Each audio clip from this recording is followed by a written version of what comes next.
Hand की shape हम बनाएंगे। ये देखिए हमारी उंगली के बीच में कितने निशान होते हैं, 1 2 3। तो इसी तरीके से हम बनाएंगे शेप। ये हमने बना ली,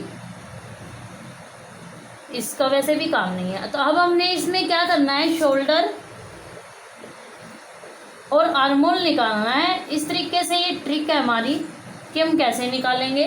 देखिए 1 से 3 तक का कोई नेक है तो आपने लेना है फुल शोल्डर, जितना भी आपका है उतना लेना है अपने टोटल। फिर आपका आता है 4 का नेक, यहाँ से सेकंड जो हमारी उंगली है उससे हमने लिख के चलना 4 5 6 7 8 9 10 11 12 13 14 15।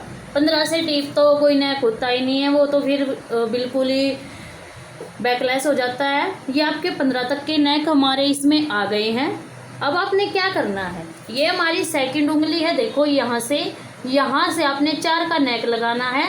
अब आपने क्या करना है, 2 की टेबल लिखनी है, 2 4 6 8 10 12 14 16 18 20। मेजरमेंट टेप दो मुझे।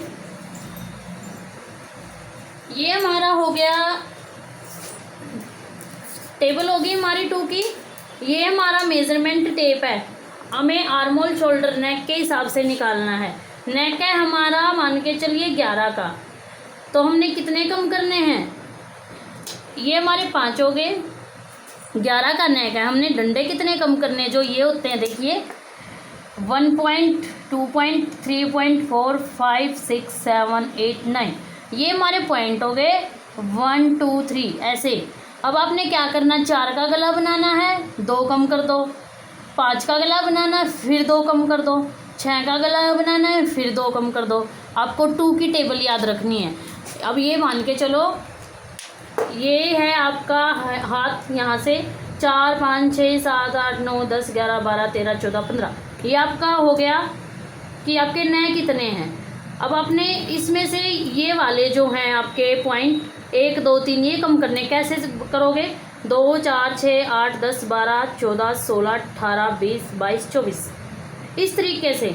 अब मान के चलो आपका ये फुल शोल्डर है, हेलो दिखाओ इधर, फुल शोल्डर है ये आपका। अब आपने बनाना है इसमें नेक 12 का, ठीक है, फुल शोल्डर हो गया ये। नेक बनाना है 12 का, तो हम कितने कम करेंगे, 2 4 6 8 10 12 13 14 15 16 17 18, 18 कम करेंगे। तो किस तरीके से करेंगे, 5 यहाँ तक आ गया, 6 7 8 9 10 11 12 13 14 15 16 17 18, तो हमारा एक आ गया 2.2 2.2 ही आ गया हमारा ये। इस तरीके से हमने निशान लगा देना, चाहे हमारा यहाँ से कितना ही बचे। ये फुल शोल्डर है हमारा, ये हमारा आर्मोल भी बिल्कुल फुल है। जितना यहाँ गैप आया, मान के चलो ये आपने किया, ये अपना फुल है, जितना यहाँ गैप आया इतना ही आपने यहाँ गैप लगा के इस तरीके से इस लाइन को मिला देना है। और अब जितना गैप यहाँ था उसका बीच लेके, मतलब मान के चलो ये आपका फिटिंग का निशान है, उसके बीच में जितना गैप आता है उतने पे ये वाली गोलाई आपने देनी है। ये परफेक्ट आपका आर्मोल और शोल्डर निकल के आएगा। कहीं किसी सी चीज़ से आपको भाग देने की ज़रूरत नहीं है, ना गुना करने की ज़रूरत है। सबसे सिंपल ट्रिक है ये हमारी। इस ट्रिक से आप बना के देखिए। इसमें क्या होगा कि आपका शोल्डर है, जैसे पूरा आपने राउंड नापा, मैंने क्या बता रखा है, 34 चेस्ट है, डिवाइड बाय 2, सॉरी मल्टीप्लाई 2 करो, वो देना मुझे डस्टर। मैंने एक ट्रिक बताई हुई है आपको, जैसे जितनी आपकी चेस्ट है डिवाइड बाय 2 करिए, -3 करिए, जितना भी आपका ये आर्मोल निकल के आता, मान के चले हमारा आ गया ये 15 इंच, तो हमारा ये 7.5 होना है यहाँ से। तो हमारी फिटिंग से हम यहाँ से लगाएंगे 7.5, तो आपका यहाँ से डाउन भी निकल आएगा। अब आप यहाँ से करोगे ये 1.25 इंच आगे की छटाई के लिए, यहाँ से गोलाई दोगे इधर से। अब आप मेज़रमेंट को नापोगे,